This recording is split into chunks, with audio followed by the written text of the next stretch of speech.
안녕하십니까. 예수 영성 공부 15번째 시간입니다. 비판을 받지 아니하려거든 비판하지 말라. 네.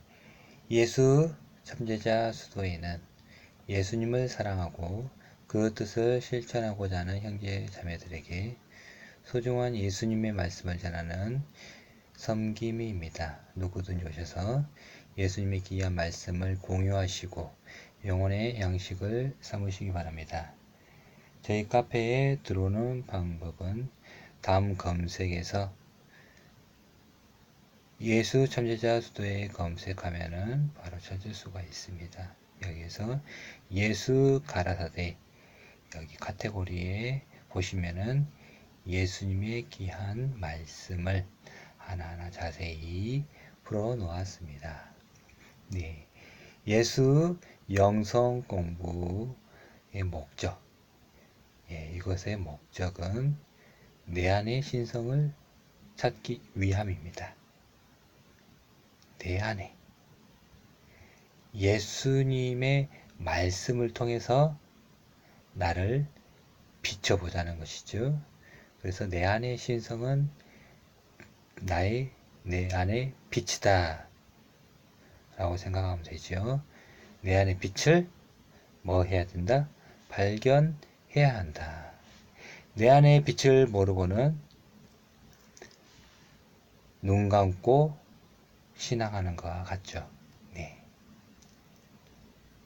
눈을 감고 신앙하면은 길을 걸을 수 있습니까? 못 걷죠. 네. 소경을 인도하면 구덩이에 빠진다라는 예수님의 말씀처럼, 네. 이 진리로 자기 자신을 지킬 수 있도록 진리로 무장해야 되겠죠. 그런 귀한 시간 되시기 바랍니다. 네. 또한 이 예수님의 말씀을 우리가 어디에 심어야 할까요? 예수님의 말씀을 마음에 심어야 되겠죠. 예. 씨가 밭에 뿌려지듯이 우리의 마음밭에 예수님의 말씀을 뿌려서 씨가 자라는 것처럼 내 안에서 예수님의 말씀이, 예수님의 생명이 자라가지고 나무가 되면은 이 나무는 바로 어떤 나무다? 생명나무다. 예. 이 생명나무는 어디로 향해 열려 있을까요? 자라갈까요? 바로 나의 머리에서 하늘을 향해 자라가는 형상을 하겠지요. 네. 이러한 생명을 우리가 얻어야 되겠죠. 네. 이렇게 하기 위해서는 우리가 말씀을 무조건 외우는 것보다 말씀을 하나하나 깨닫다 보면은 그 말씀이 마음에 당연히 새겨지겠지요. 그래서 우리는 말씀을 바르게 깨닫도록 노력을 해야 합니다. 자, 오늘 제목은 자기의 눈 속에 있는 들보입니다. 자기의 눈 속에 있는 들보. 이 말씀을 제가 한번 읽어보도록 하겠습니다. 비판을 받지 아니하려거든 비판하지 말라. 너희 비판하는 그 비판으로 너희가 비판을 받을 것이요. 너희의 헤아리는 그 헤아림으로 너희가 헤아림을 받을 것이니라. 어찌하여 형제의 눈 속에 있는 티는 보고 내 눈 속에 있는 들보는 깨닫지 못하느냐. 보라, 내 눈 속에 들보가 있는데 어찌하여 형제에게 말하기를 나로 내 눈 속에 있는 티를 빼게 하라 하겠느냐. 외식하는 자여, 먼저 내 눈 속에서 들보를 빼어라. 그 후에야 밝히 보고 형제의 눈 속에서 티를 빼리라. 마태복음 7장 1절에서 5절 말씀입니다. 사랑하는 제자 여러분, 반갑습니다. 오늘 살펴볼 예수 세이는 마태복음 7장에 기록되어 있는 말씀입니다. 오늘도 예수님의 귀한 말씀으로 은혜 받는 귀한 시간 되시기 바랍니다. 네. 예수 세이죠. 오늘 살펴볼 예수 세이. 예수 세이라는 것은 예수님께서 말씀하셨다. 말하다에 중점을 두기 위해서 say라고 했습니다. 예수님께서 말씀하신 겁니다. 어떻게 말씀하셨다? 예수님께서 목의 떨림으로 말씀하신 것입니다. 네. 어떤 환상 가운데 말씀하신 것이 아니라 이 목의 떨림으로 말씀하셨다라는 겁니다. 네. 그래서 예수님의 말씀이 기록되어 있는 게 사복음서에 기록되어 있죠. 마태, 마가, 누가, 요한복음에 있습니다. 예, 여기에 예수님의 말씀이 기록되어 있지요. 네. 여기 외에는 예수님의 말씀이 기록되어 있습니까? 기록되어 있지 않죠. 여기에만 기록되어 있습니다. 그래서 사복음서. 그래서 사복음서가 핵심이고, 예, 핵심이고 네 기둥이 되는 것입니다. 이 네 기둥이 되는 예수님의 말씀을 확실히 내 마음에 세워야 되겠죠? 아시겠죠? 네.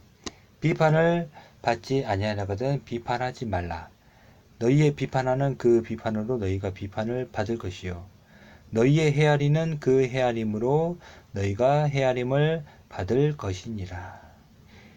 비판을 받지 아니하려거든 비판하지 말라고 그러지요.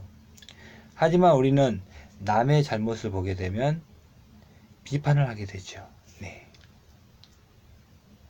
남의 잘못을 보게 되면은 그것을 비판하게 되죠. 네. 그 당시 비판의 기준은 구약의 율법이지요. 이 율법으로 자기 자신을 바라보아야 하는데 자기의 자신보다는 다른 사람을 보았다는 것이죠. 자기의 허물보다 남의 허물이 더 잘 보였다는 것입니다. 네. 자, 율법. 구약의 율법이 그들의 기준이었는데 이 율법으로 누구를 바라봐야 되는데 자기 자신을 바라봐야 되는데 누구를 바라봤다? 다른 사람들을 바라봤다. 형제를 바라봤다. 네. 그게 더 잘 보였다는 것이죠. 남의 허물이.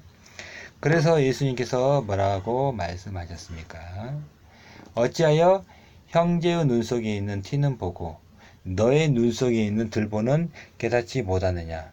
보라, 내 눈 속에 들보가 있는데 어찌하여 형제에게 말하기를 나로 내 눈 속에 있는 티를 빼게 하라 하겠느냐? 네. 어찌하여 형제의 눈 속에 있는 티는 보고 내 눈 속에 있는 들보는 깨닫지 못하느냐고 그러지요? 예. 들보는 무엇입니까? 들보. 뭐 대들보 하듯이 큰 널빤지처럼 생긴 널빤지죠. 티하고 널빤지하고 뭐가 클까요? 예. 당연히 들보가 크겠죠. 자신의 모습은 자기 자신이 제일 잘 알 것입니다. 자신 속에 있는 들보를 먼저 빼라고 그러지요.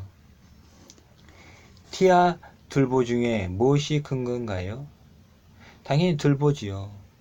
자기 안에 들보가 있는데 남의 티가 더 크게 보인 것이죠. 자기 안에 들보를 먼저 빼라는 것이죠. 자기 안에 들보가 있다라는 겁니다. 이 들보를 먼저 빼라는 것이죠. 그럼 자기 안에 있는 들보는 무엇인가? 자, 이러한 들보는 자기의 허물이 될 수도 있지만 유대인들에게 있었던 들보는 구약의 율법 자체가 들보가 되어 있었던 것입니다. 이러한 구약의 율법을 빼어 내라는 것이지요. 하지만 자기 안에 있는 들보를 빼기란 결코 쉬운 일이 아닐 것입니다. 자기 안에 있는 들보를 먼저 뺀 연후에 형제의 눈 속에 있는 티를 빼주라는 것입니다. 예수님의 참된 제자가 되는 길을 이러한 말씀으로 자신을 새롭게 하는 과정이라 생각이 됩니다. 네. 자, 사도행전에 보면은 자, 예수님을 영접한 그 사람들에게 유대인들과 같이 할례를 해야 되느냐 말아야 되느냐 이런 문제도 있었죠. 저들도 할례를 해야 한다. 그래야 하나님의 백성이다. 아니다. 어떻게 우리도 힘든 거를 저들에게 시키겠느냐.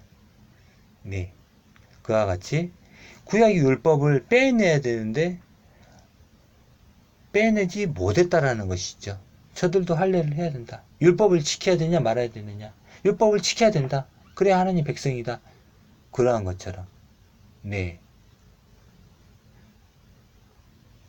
예수님의 말씀으로 새롭게 해야 되는데 새롭게 하지 아니하고 옛 것을, 구약의 것을 계속 지키려고 하는 그러한 것들이 들보가 되어 있다는 것이죠.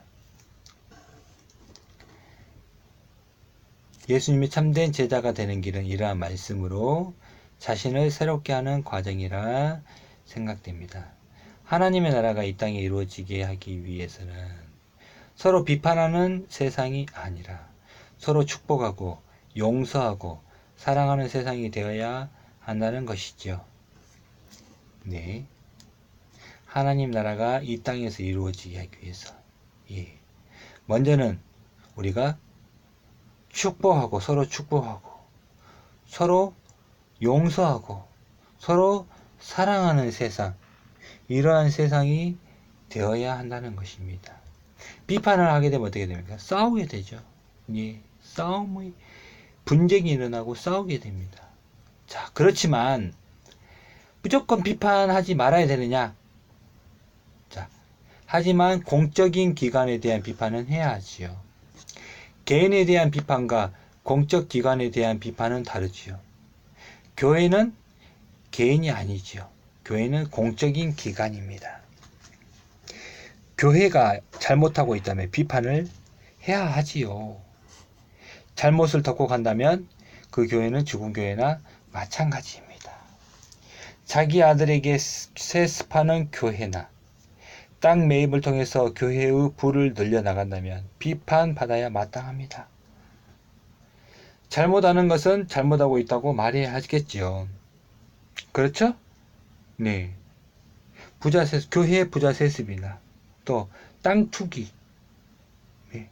이러한 것들은 잘못된 것이기 때문에 비판받아야 됩니다. 네. 예수님 또한 서기관과 바리새인들에게 화 있다고 말씀하신 것은 한 개인에게 비판하는 것이 아니라 그들 율법에 속한 조직에 대한 것이지요. 이러한 것을 바로 이해해야 하겠습니다. 오늘 말씀을 통해 우리는 우리의 들보가 무엇인지 생각해 보아야 합니다. 네. 우리에게도 들보가 있겠지요. 네, 우리에게 들보. 우리에게 있는 들보는 무엇이냐? 형식적인 신앙, 외식적인 신앙은 이제 빼내야 됩니다. 네, 형식적인 신앙과 예식적인 신앙, 남에게 보이기 위한 신앙, 예, 이러한 것들은 이제 빼내야 한다는 것이죠. 네. 형식적으로 하나님 앞에 예배드리면 하나님을 찬양하면 하나님이 그 찬양 받으실 줄 아는 그러한 신앙은, 그러한 예배는 받지 않으신다는 것이죠. 하나님은 마음을 보신다고 하셨죠. 네. 마음에 진실함이 있어야 되겠죠. 진실함이 있으려면은 진실한 이 말씀을 가지고 있어야 되겠죠. 네. 마음이 진실해지기 위해서는 진실한 말씀. 이 말씀은 바로 예수님의 말씀으로 우리의 영성을 가꾸어 가야 되는 것이죠. 네. 그리고 예수님의 말씀으로 거듭나야 합니다. 네. 우리가 거듭나되 무엇으로 거듭나야 된다? 예수님의 말씀으로 거듭나야 한다는 것이죠. 예수님의 말씀. 모세 오경의 말씀이 아니라, 저 다니엘서가 아니라, 저 요한 계시록이 아니라, 서신서의 말씀이 아니라 예수님의 말씀으로 거듭나야 하는 것입니다. 이러한 예수님의 말씀을 바르게 이해하려고 노력해야 하겠습니다. 우리는 예수님 말씀을 어떻게 이해해야 된다? 바르게 이해해야 된다. 참되게 이해해야 된다. 진실로 이해해야 된다. 그렇게 하려고 노력해야 된다라는 것이죠. 이러한 것들을 우리가 꼭 마음 가운데 바로 이해했으면 좋겠습니다. 오늘은 여기까지만 말씀드리겠습니다. 항상 평안하십시오. 감사합니다. 네. 물론 저도 제가 이렇게 전하는 말씀을 비판하는 사람이 있어요. 있을 것입니다. 저에 대해서. 예. 하지만 저에 대해서 비판을 하더라도 이 말씀에 대한 비판은 합당치 아니하죠. 네. 이 말씀을 바로 풀었냐 못 풀었느냐. 네. 이걸 가지고 다른 걸 가지고 비판의 잣대를 대면 된다 안 된다? 안 된다. 구약의 율법을 가지고 예수님의 말씀을 비판하면 되겠습니까? 안 됩니다. 네. 이러한 것들을 이해했으면 좋겠습니다. 다음 시간에도 더 귀한 예수님의 말씀을 가지고 예수님의 말씀을 가지고 말씀을 공유하는 시간을 가져보도록 하겠습니다. 감사합니다. 또 뵙겠습니다.